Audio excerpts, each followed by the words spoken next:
Hello students. In this class of business statistics, we will be discussing about classification of statistical data.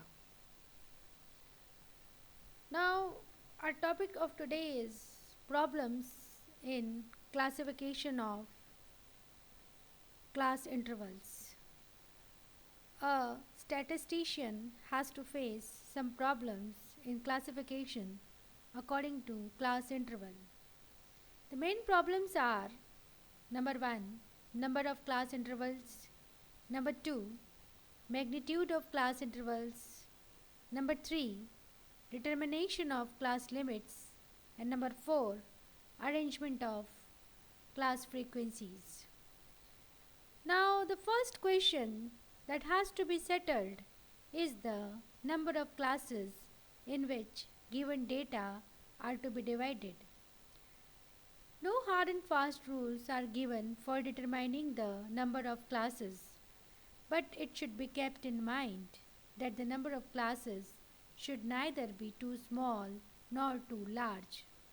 If the number is very small, frequencies or class groups will concentrate in large numbers and the original characteristics of the group remain hidden.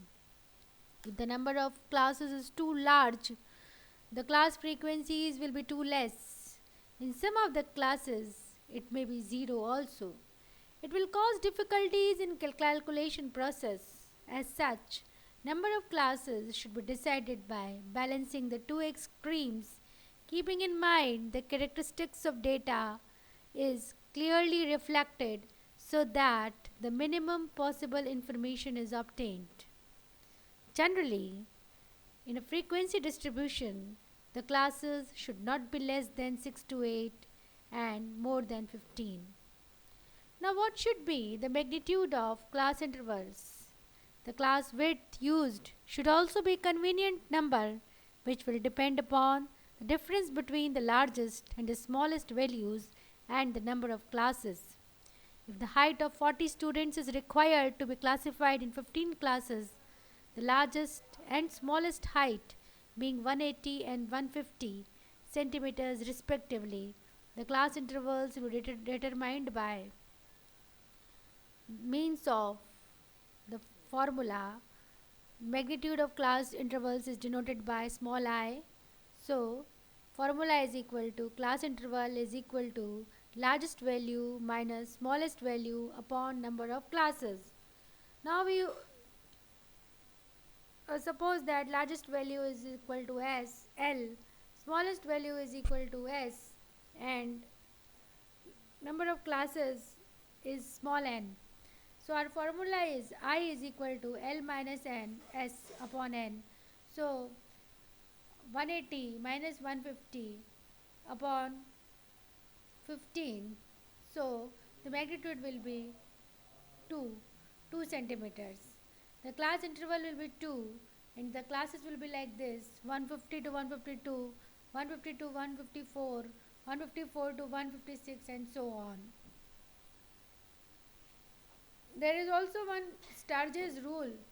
According to Professor Sturges, the width or class interval should be determined by the following formula, that is I is equal to L minus S upon 1 plus 3.322 log n. Again I repeat, I is equal to L minus S.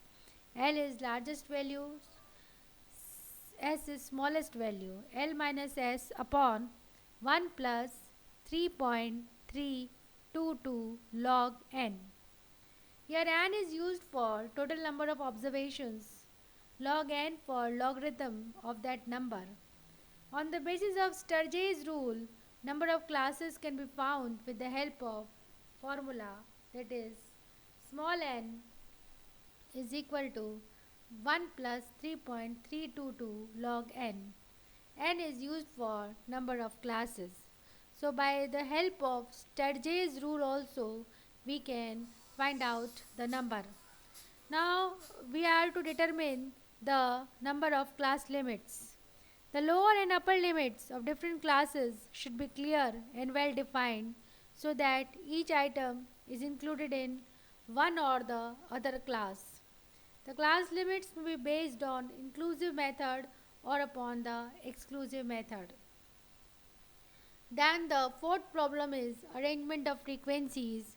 After deciding about the number of classes, magnitude of a class, and lower and upper limits of different classes, the number of observation of items to be included in each class are to be computed. For this, either telebars or progressive total system may be adopted.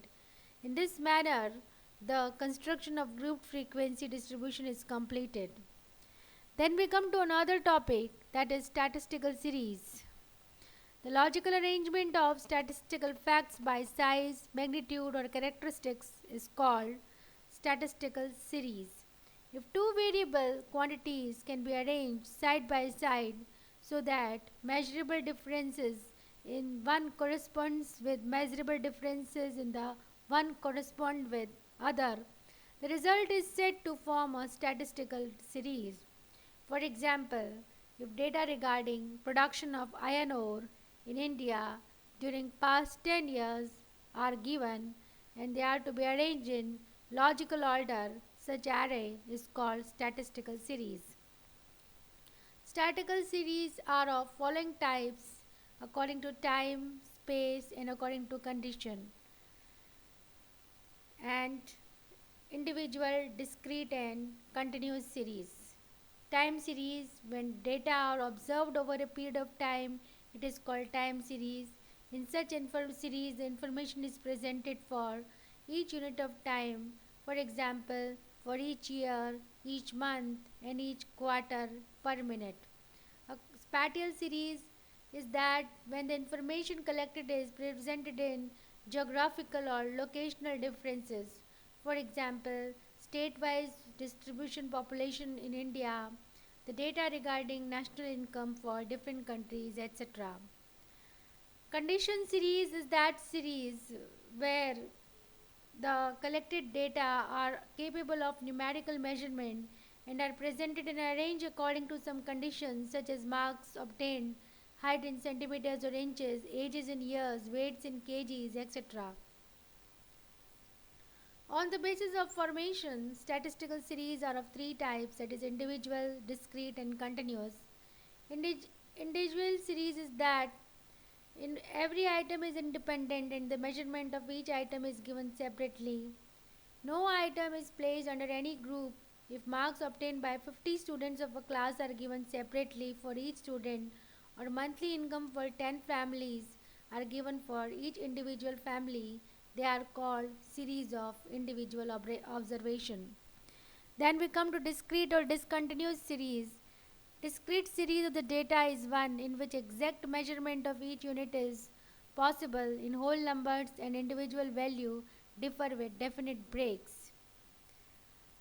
In this case, the values of all items are in integral numbers and their divisions or subdivision cannot be made.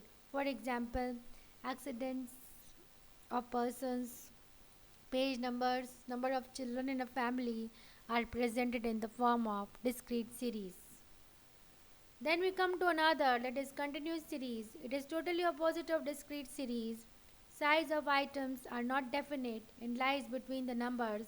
It becomes necessary in such variables to include any fractional value for which an exact measurement is not possible. In such series, variables can take any value between maximum and minimum values. In fact, classification according to class intervals is the example of such series. Now, what is the difference? There are many points of difference between discrete and continuous series. The form of both series is different. In discrete series, value or size of items and their correspondence frequencies are given, whereas in continuous series, classes and frequencies are written. Both differ in measurement. So, in discrete variable, the individual values differ with definite break.